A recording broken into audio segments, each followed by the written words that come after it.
Olá, quarta-feira, 1º de julho, pois é, metade do ano já foi. E hoje o Unesp Notícias fala da inclusão de pessoas com surdez. Quem conversa com a gente é a professora da Unesp, Sandra Martins. Profissionais e familiares procuram curso de Libras para se comunicar melhor com pessoas com surdez. Economia em crise. Bauru tem o segundo pior nível de emprego do estado no setor industrial.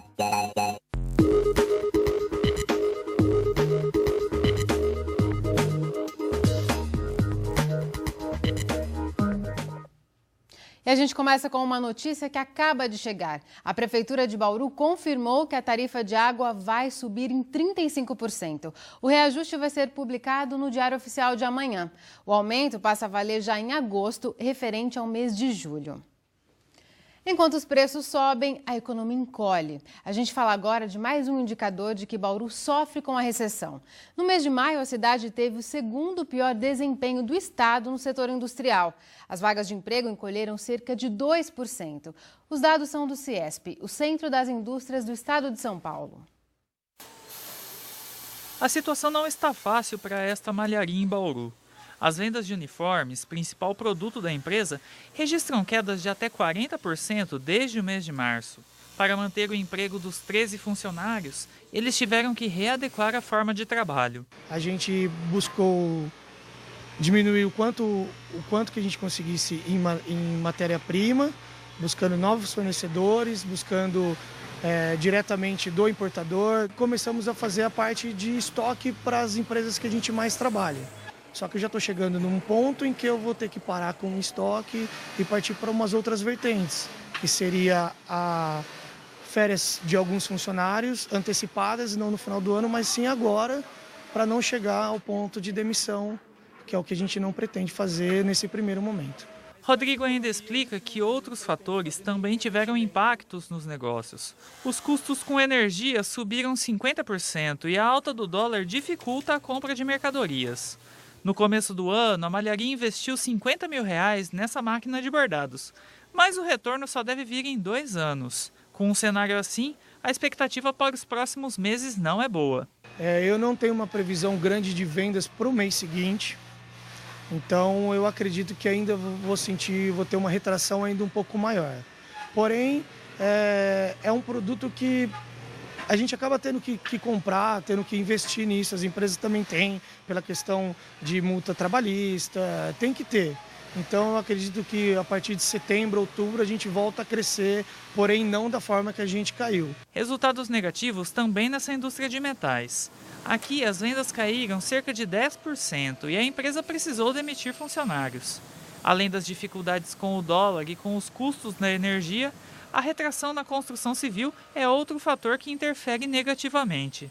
Um fator que tem influenciado muito na redução das vendas é a questão do financiamento para a habitação, que está, apesar de existirem linhas, mas está muito difícil das pessoas conseguirem o financiamento e até mesmo deles terem assim, o ânimo, a disposição de contrair o financiamento, tendo em vista a insegurança do emprego. E também as reformas, as pessoas acabam deixando para um segundo momento e investindo mais no básico, que é a alimentação e vestuário.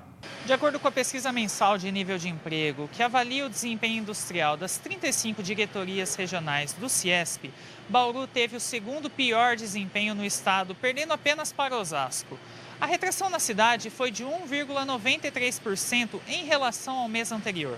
Isso representa o corte de cerca de 400 empregos nas indústrias da região. O setor de confecções foi o que mais puxou os resultados para baixo, com queda de mais de 11% nos postos de trabalho, seguido pelo setor das indústrias de metais, que cortou em torno de 5,5%. Para o diretor regional do CIESP, os dados refletem uma situação negativa temporária para esses setores, mas comenta que outras áreas da indústria podem deixar os números ainda mais baixos. Nessa época de crise, as empresas ligadas a maquinários para a questão de infraestrutura e as empresas, que nós temos muitas empresas, e é um setor forte, inclusive, na base macro-regional e na nossa base regional, que é a questão de usinagem metal-mecânica.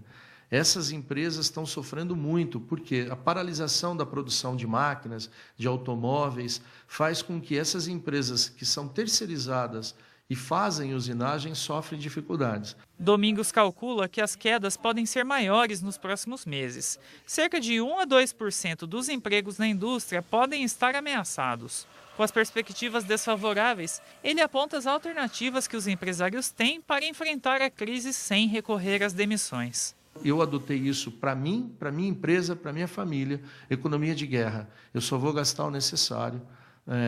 E tipo assim, quem tiver oportunidade, quem tiver condições de inovar, inovar em processo, produto ou serviço, inove, porque inovação sempre traz algum handicap melhor para suas empresas. O cenário não é muito animador e passou a valer hoje outro reajuste para pesar no bolso dos consumidores. As tarifas de pedágio cobradas nas rodovias paulistas já estão mais caras. O aumento autorizado pela Artesp, a agência de transporte do estado de São Paulo, varia de 4,11% a 8,47%, dependendo da concessionária que administra a rodovia. Na região de Bauru, o reajuste máximo atingiu algumas praças da rodovia Marechal Rondon. Agora, uma viagem de Bauru a São Paulo ficou R$ 3,10 mais cara.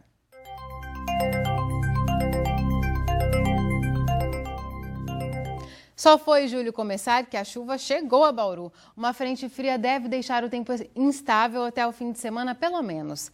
Veja os detalhes no mapa. Agora à tarde chove em pontos isolados na região nordeste e no centro-leste do estado. A previsão é de chuva fraca a qualquer momento em todas as regiões paulistas nos próximos dias. Em Bauru, a chuva deve voltar hoje e também nesta quinta-feira.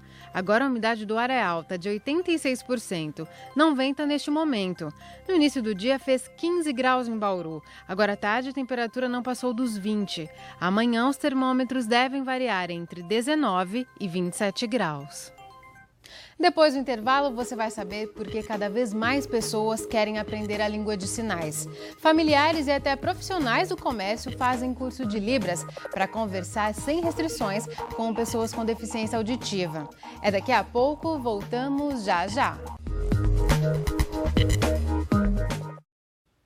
Para facilitar a comunicação com uma população de pouco mais de 10 milhões de pessoas no país, o SENAC em Bauru oferece um curso de Libras, a língua brasileira de sinais. As aulas são destinadas para quem precisa aprender o sistema, além dos próprios deficientes auditivos e os familiares deles.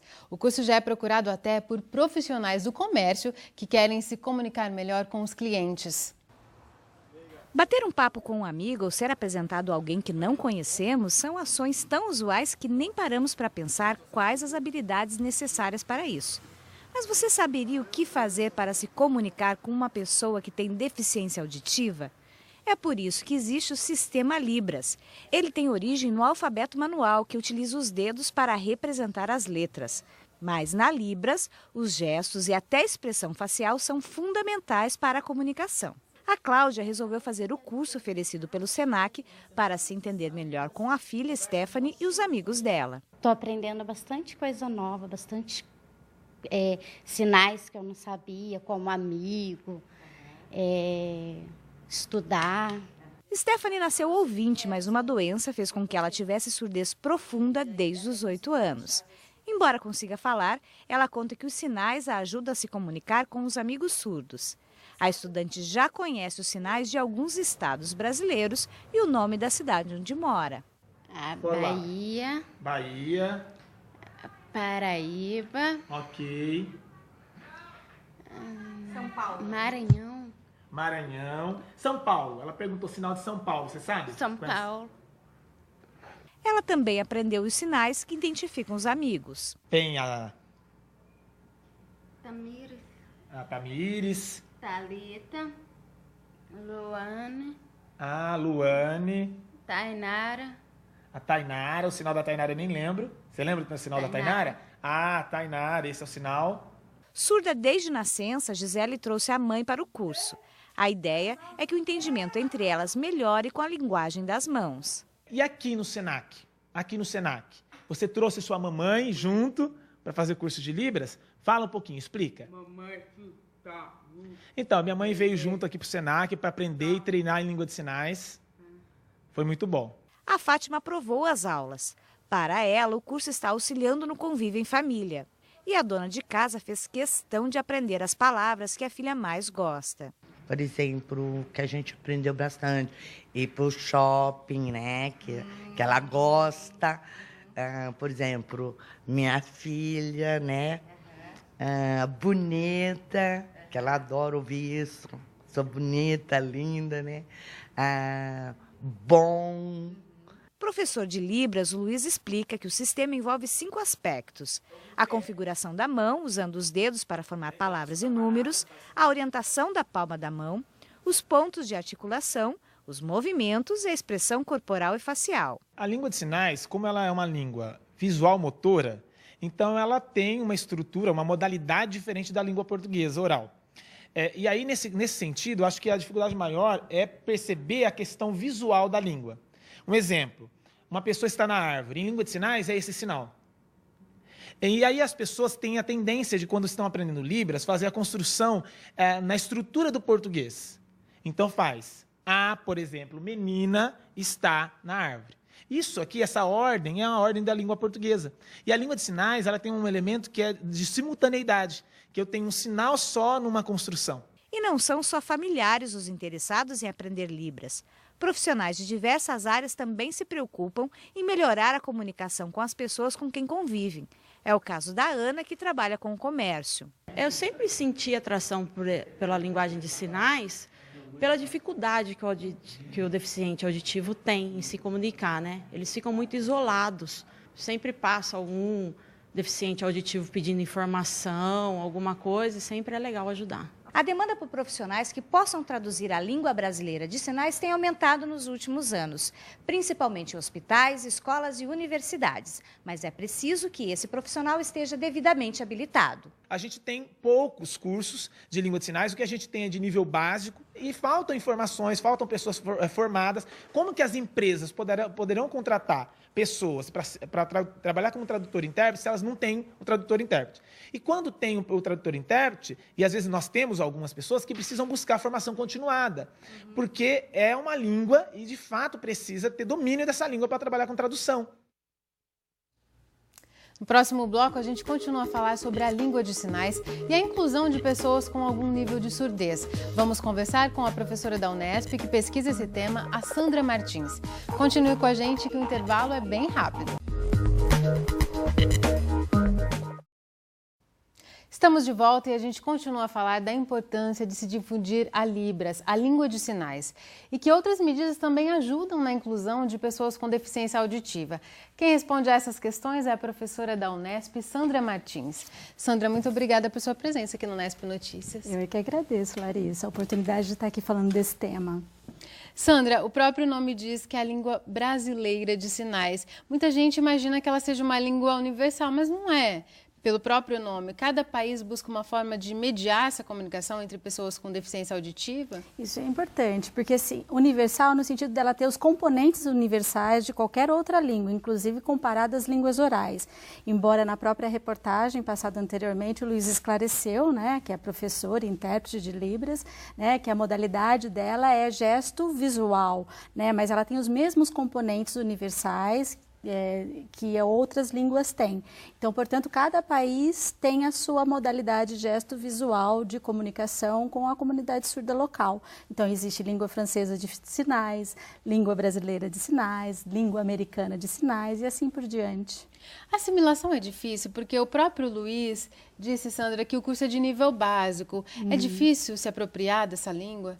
Então, e eu achei interessante, embora um curso promovido pelo Senac, né, que tem um propósito aí de instrumentalizar o campo profissional, né, a indústria acerca desta temática, que é pertinente também, eu vi que no curso tinham familiares de pessoas com surdez, né?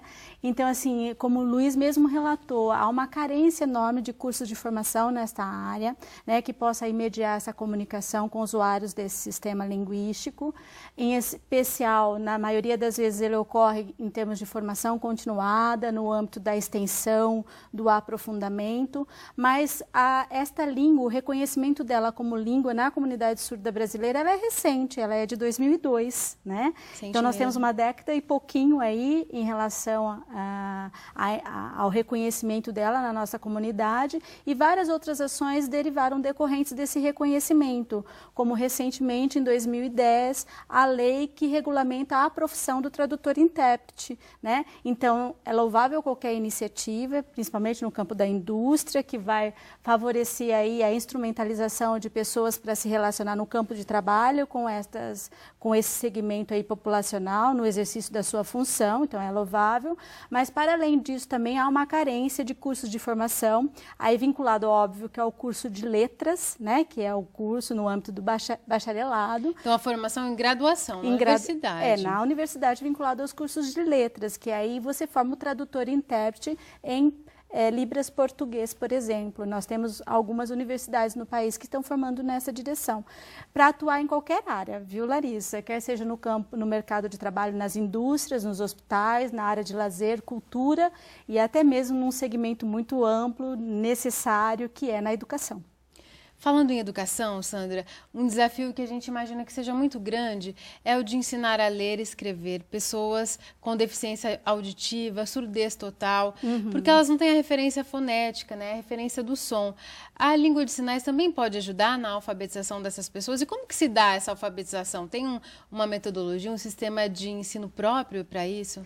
Eu acho que nós teríamos que ter um programa só para falar disso, tá, Larissa? Bastante complexo. Porque é muito complexa essa questão, mas ela é necessária e importante. Nós sabemos que o nível, quer dizer, ainda há um baixo nível de letramento das pessoas com surdez, não é porque elas têm algum impedimento que a desqualifica para aprender o português na modalidade escrita. Eu acho que ainda a gente carece de procedimentos de ensino de modo que facilite o acesso a esta língua, que é o português. Então, a criança surda, né, nós sabemos que a recorrência, ela nasce na maioria oriunda de lares ouvintes, do qual a apropriação não vai se dar de maneira natural nem espontânea, como ocorre com a comunicação oral.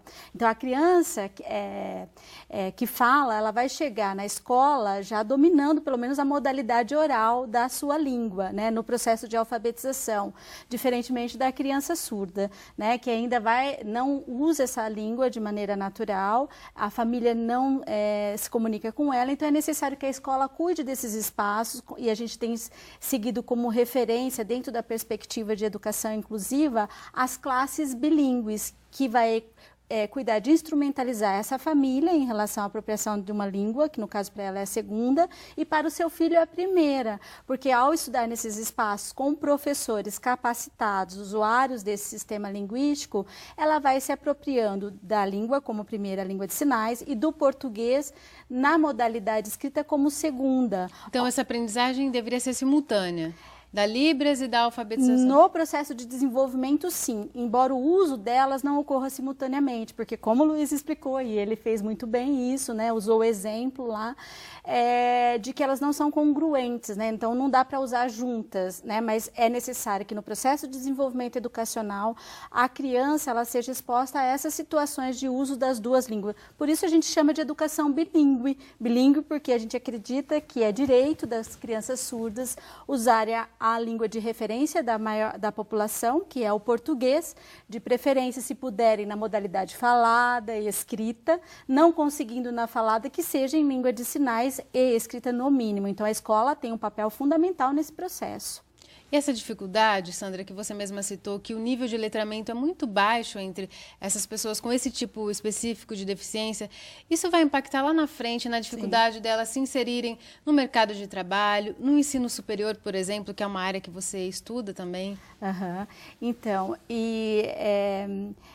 os dados do censo do INEP, recentemente, referente a 2014, demonstraram que 7 milhões de pessoas acessaram a educação superior.